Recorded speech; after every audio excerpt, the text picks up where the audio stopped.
Northern Constellation, Canada's mission to Titan. A special book project with Create and Learn. By August Wohlgemuth.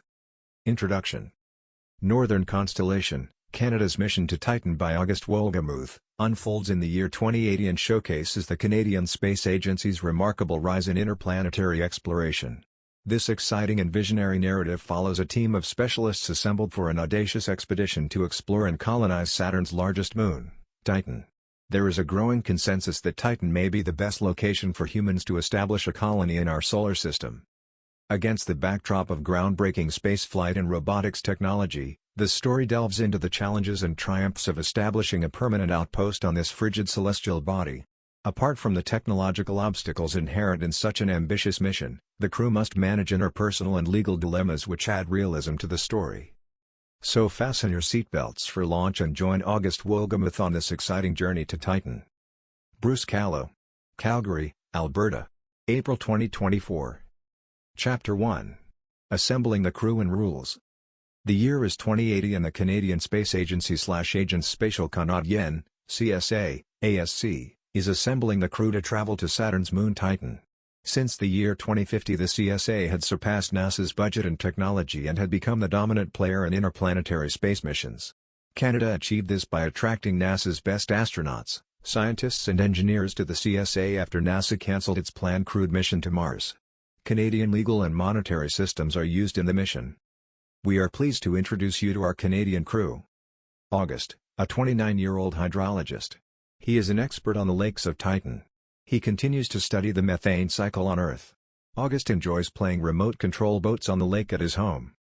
Jack is 38 years old and is a material engineer. He is in charge of the construction of the colony and all material supplies. Jack builds the spacesuits for the astronauts and also is in charge of the design of the suits. He enjoys making clothes. Bonnie is a senior top chef. She is in charge of preparing the food and maintaining the food supply. She enjoys cooking spaghetti, chicken noodle soup, T-bone steaks, hamburgers, hot dogs, honey ham and potatoes etc. Violet is a 30-year-old veterinarian. She helps cats and dogs. She is a cat lady and loves to play with cats. David is a judge and he handles a lot of robbery cases and more serious bad crime cases and his hobby is to build big models. Rules that the astronauts will follow on the mission. 1. Static electricity is forbidden, especially by the methane lakes to avoid explosions. 2. Do not swim in the Titan lakes as it will crack your spacesuit. 3. Do not commit crimes. The punishments include not eating Earth burgers for 2 weeks. Prisoners have to eat broccoli and carrots daily in prison or you go hungry. 4. In the Titan legal system court judges can be from Titan but for major offences the judge must be Canadian as the colony is operated under Canadian law. 5. Residents must go to the gym at least twice a week. Tuesdays and Thursdays. 6.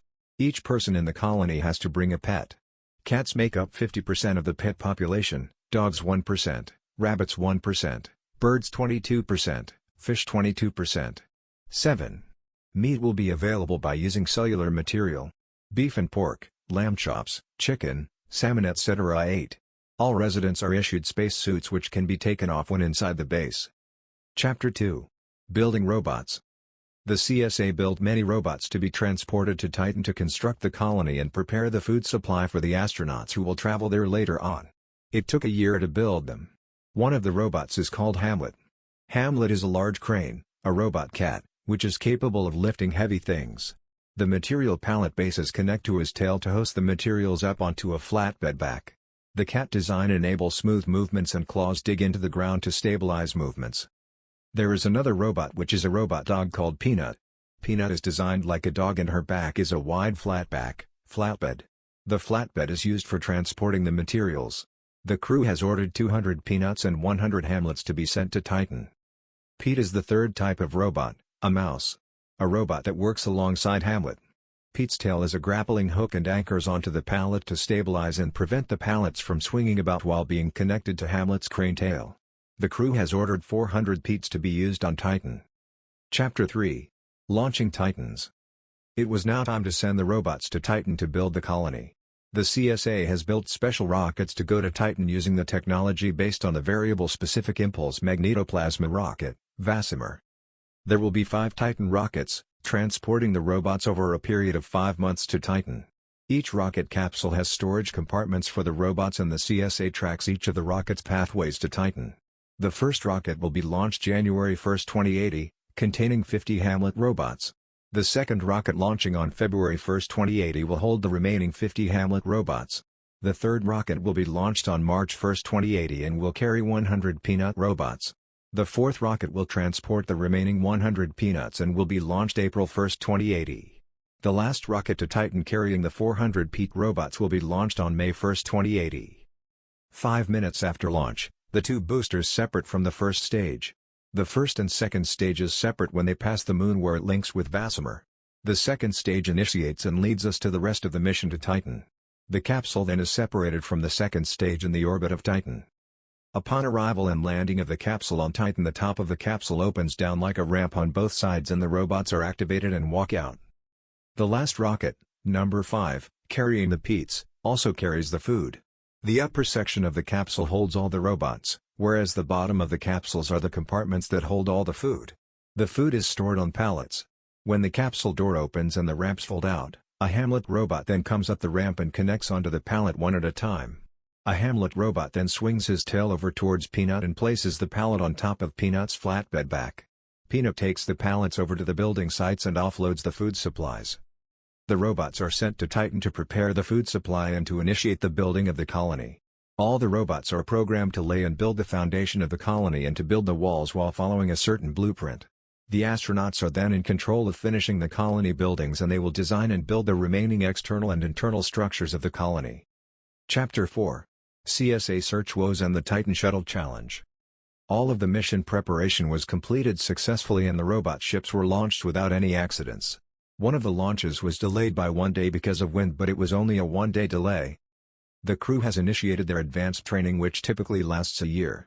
The Canadian Space Agency was having difficulties finding a pilot for the Titan shuttle. David, as we already know of his role of being a judge, was being humble and didn't fully disclose his impressive flight skills. During the intense training in flight simulators, all of the astronauts were failing except for David. David showed hidden talents and flew with ease. Even at the highest level of difficulty, where David had to fly through a tornado with debris flying everywhere, David still flew confidently. All of the mission crew members and the CSA trainers and president of the CSA were stunned and amazed. David had flown perfectly while everyone else had crashed their planes. During a coffee break, the president of the Canadian Space Agency approached David and inquired more about his flight background. David then opened up and shared, "I am currently the top F-21 fighter pilot with the Royal Canadian Navy." The president was thrilled to hear this, and he then assigned David and entrusted him to be the lead of CSA flight training and to be in charge of the rest of the astronauts. After a full year of training, the Titan shuttle was ready to be launched. Working with the CSA's top meteorologists to determine the ideal weather and wind conditions, the rocket was scheduled to launch on June 1, 2081, with the backup date of July 1, 2081 in case of a scrub. On June 1, 2081, the weather conditions were just right for the launch at the Prairie Star Rocket Launch Center located at the former Suffield Military Base in Alberta. The crew got assembled and boarded the rocket. The whole launch process went smoothly. After 7 months, the crew landed on Titan. In celebration of their arrival on Titan, Bonnie prepared a big feast for the astronaut crew. The crew completed the construction of the buildings and settled into a regular routine. Chapter 5. Finding Water. After the arrival of the crew, hours had passed and everyone was planning their routines. August decided to explore within a 5 kilometers radius of the base and took a shovel and started to dig. To his amazement, he was shocked when he found an underground spring of water with an unlimited supply. A groundbreaking scientific discovery of finding water on Titan. August quickly got to work and secured water pipes, and built a pump system to collect the water. There was an unlimited supply for human consumption and other uses and for the rest of the missions. When he made the original hole, pressurized water spurted out like a geyser and knocked him over. "That's super powerful," he commented as he got back on his feet. August developed a piping system to collect the methane to be used as the natural gas for the colony to heat, cook, etc. Jack asked the CSA to send platinum plates up to the colony on Titan so they can build a submarine along with Titan's airships. The submarine and airships would also be powered by methane. The submarine was built to go at least 5,000 kilometers in depth and designed to go explore the lakes. The astronauts discovered the biggest lake on Titan on the North Pole with the depth of an ocean, and they named it the Sea of Methane. Chapter 6. Tools to Trials, Violet's voyage behind bars. Jack wanted to make a Land Rover for the astronauts so they could explore Titan faster and use less oxygen tanks. So Jack contacted CSA to ask for more supplies, and he made Platinum Land Rovers for each astronaut. Having single-passenger rovers allowed the astronauts to have more independence in their exploration and to cover more ground. Jack asked CSA for more building materials, plastics and lithium batteries, along with tools and other routine building supplies. Violet was jealous, because she felt left out.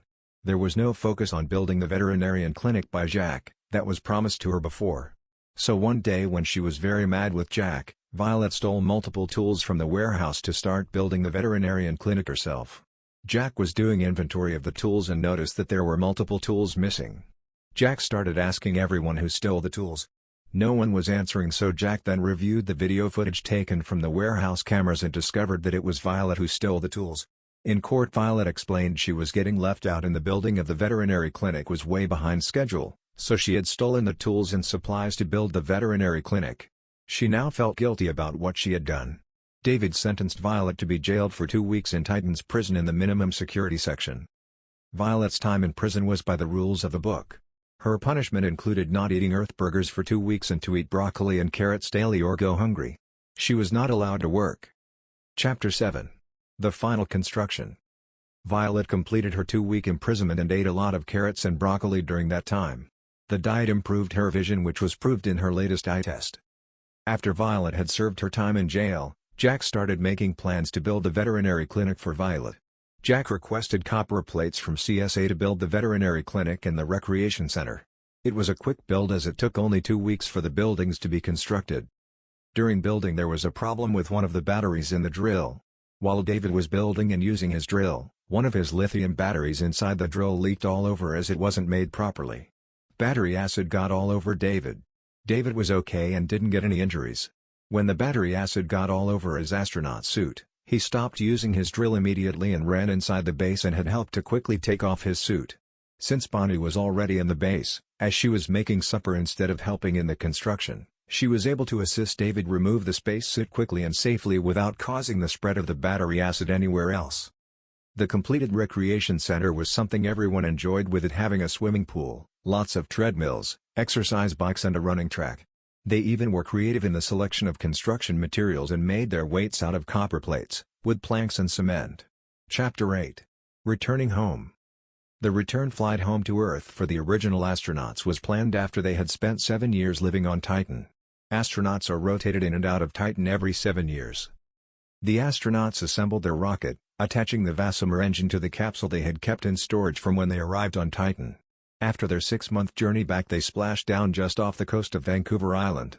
Then they flew to Edmonton, Alberta and stayed at the famous West Edmonton Mall Fantasyland Hotel to rest for a couple of nights while the families of the astronauts stayed at the hotel with them. Medical doctors checked them at the hotel and confirmed their health was fine. Then the Titan astronauts traveled to Toronto, Ontario for a big celebration, and then to the Canadian Space Agency HQ in Longueuil, Quebec to receive their new ranks and recognition. This initial mission to Titan opened up the gateway for many more missions with 7-year rotations and 5 new astronauts each mission, including new robots and new assignments. The human colony on Titan had become a reality. The end.